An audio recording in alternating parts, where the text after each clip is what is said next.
And we've heard the numbers before. 1 in 5 people will experience a mental illness in their lifetime. But everyone faces challenges in their life that can impact their mental health. And for many right now, their mental health has been tested in new ways. May is actually Mental Health Awareness Month. Our DNFL Zone shows us what this means during these times.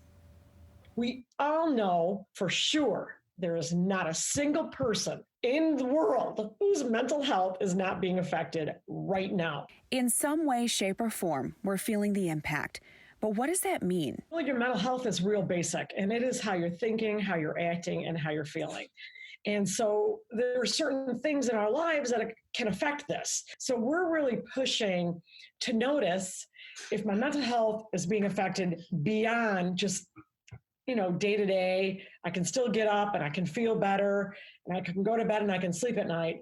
Now I need to have a better recognition when I'm not able to do those things. I have noticed my anxiety has been crazy right now. 20-year-old Katie Preston was actually working in South Africa as a model when she had to rush back home as travel restrictions started to be put in place. Looked at my phone and it says your flight got canceled. And the amount of panic that came through my body, I will never, ever forget. Katie has always struggled with anxiety and anxiety attacks, but it took time for her to truly recognize what was happening. When I kind of approached high school, I started feeling very sad for some reason and very just anxious all the time. And I just felt like I kept that to myself, and I didn't really want to talk to people about it because I just felt like I was just sad and there was nothing I could do about it. That's when Katie finally decided to reach out to her mom.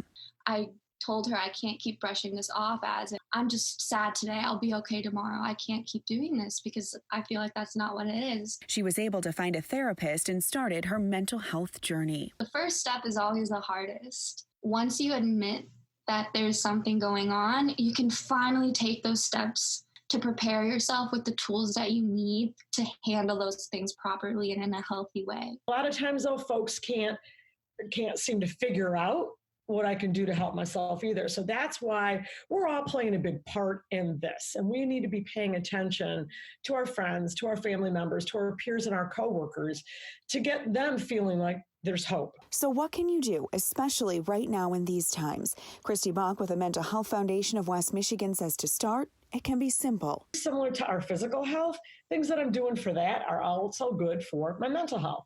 So exercising, get out and doing that, walking, meditation, mindfulness, practice positive self-talk. It's so big. I mean, that used to be a Saturday Night Live skit, but it's the truth. If I can get up and look myself in the mirror and say, you know what, I'm going to have a good day today and work on it. The reality is, whether you've dealt with a mental illness or not, right now we have to make our mental health a priority and know that whatever you're going through, you don't have to do it alone. I felt like I was the only person in the world who felt the way that I did.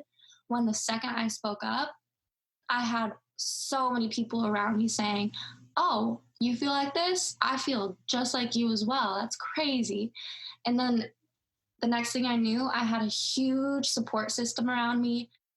That was our DNFL Zone reporting, and Christy says oftentimes people wonder, when does it become a mental illness? It's harder to gauge right now, but if you do notice in yourself or someone else a change in someone's behavior or 2 weeks or longer, the Mental Health Foundation of West Michigan Be Nice program has a full breakdown of what those behaviors would look like, along with a great section dedicated to navigating your mental health during quarantine. There are also several resources that have now gone virtual, like Forest View, Pine Rest, and Network 180, launching their Don't Go Out, Reach Out campaign. Great information there. Well, as Michigan begins to rebound, we want to share your stories. Just send an email to rebound@fox17online.com. Give us a call or join the Rebound Facebook group.